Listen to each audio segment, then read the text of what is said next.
Hello everybody, this is Graeme Anderson, and today I'm going to be looking at a little card game called Concluzio.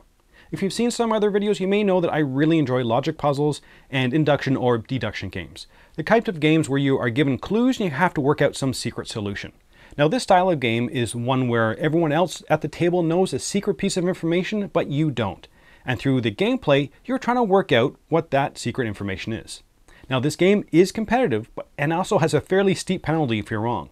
So trying to narrow down your guess as soon as possible is vitally important. And sometimes you just have to take that leap and take a guess. And if you're wrong, you're out for the rest of the game.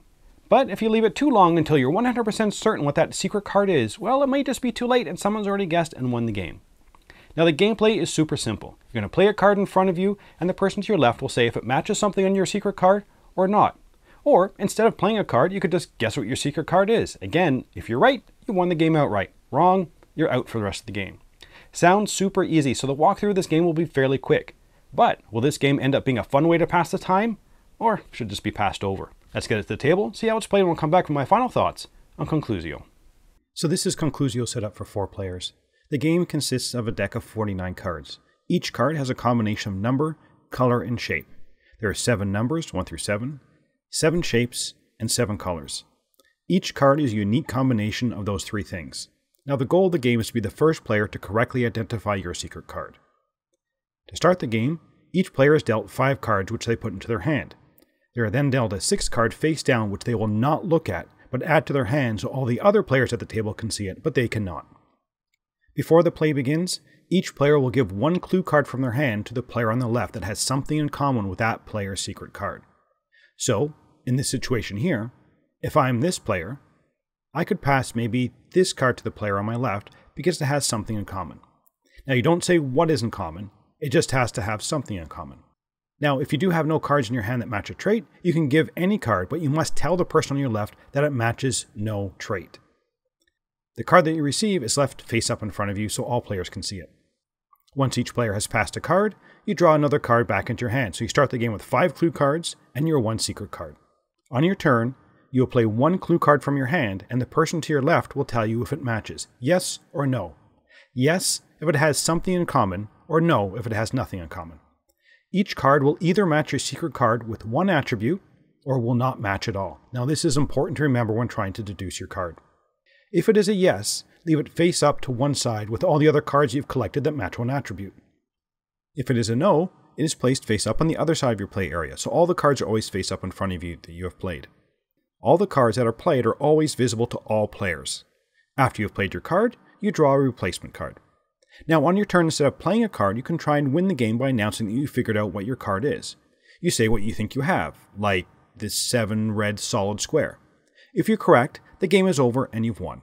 If you're incorrect, you are out of the game. You must place all the cards from your hand face up in front of you, including your secret card, so all remaining players can see all of your cards. Now, if the deck runs out during play before someone has correctly deduced what their card is, continue to take turns without drawing replacement cards. If a player has no cards left to play, then they must guess their card following the same rules. Correct wins and incorrect, they're out. The first person to correctly guess their card is the winner. Now let's get back to see what I thought about Concluzio. Now I usually talk about theme components in this section. I'm going to completely skip over the theme, and there's not even a mention of the theme in the box. And honestly, for this style of game, I'm okay with that. As for the components, the cards are good quality and they're easy enough to read. I did like that they had a little letter at the bottom to kind of designate the color, but I really do wish that letter was bigger. There is a reference card that shows you the shapes, the numbers, and the colors that are in use. But honestly, I wish that there were more shapes, as players have to remember that 3 of the shapes are duplicated. 1 filled in and 1 that's just an outline. Once you get into the game, it's really not an issue, but I would like to see more shapes in here, like a plus or a slash or something like that. The rules are short and function well, and for the most part, I like the components. They're functional and utilitarian. As for the gameplay, you've seen through the overview just how simple the gameplay is. You're going to play a card to see if it matches something on your card or not. And either answer is going to give you vital information. And using the cards in your hand and the ones other people have already played to narrow down your suspicions is critical. I felt it was a really good level of deduction. It's not too difficult, and you start to narrow down your choices fairly quickly, but then you get into the situation where you're pretty sure you know what your card is, but you may need to play 1 or 2 more cards to be 100% sure of it.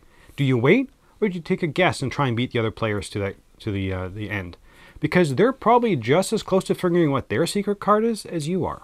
I think that's really the strong point of the game. The deduction, as I said, is doable. Give it enough played cards, you're going to know what you have. And if that's all there was, the game would be more of an activity than a game. The game is really the competitive nature. The when are you going to pull the trigger and guess. And you're either going to really enjoy that, or you're really not, and that's going to determine whether you like this game or not. And although there is not much variation from game to game, it's still a really fun puzzle to do over and over again. The more you play the game, the more you analyze the different cards and what each one tells you. If you see, for example, a 7 yellow filled-in triangle, you know that there are no more 7 yellow cards, or 7 filled-in triangles, or a yellow filled-in triangle, so you can cross all those off your mental checklist. And because of that, I prefer playing at the full complement of players. It works well, it works okay at lower player counts, but I found the game really moves at 4. You're getting more information from the cards the other people play to process before your next turn.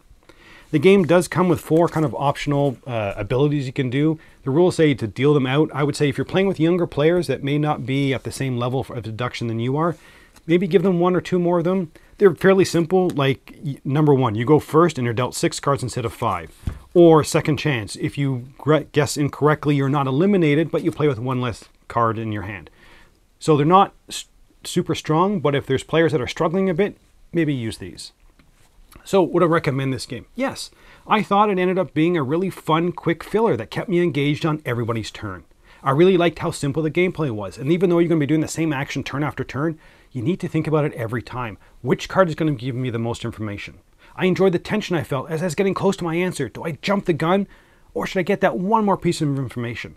I also liked that I cared about all the other cards that the people were playing, and that gave me more information. The game also lasts about 15 to 20 minutes. The only real negatives I worry about the longevity of the game. It is simple, and it's the same goal each time you play.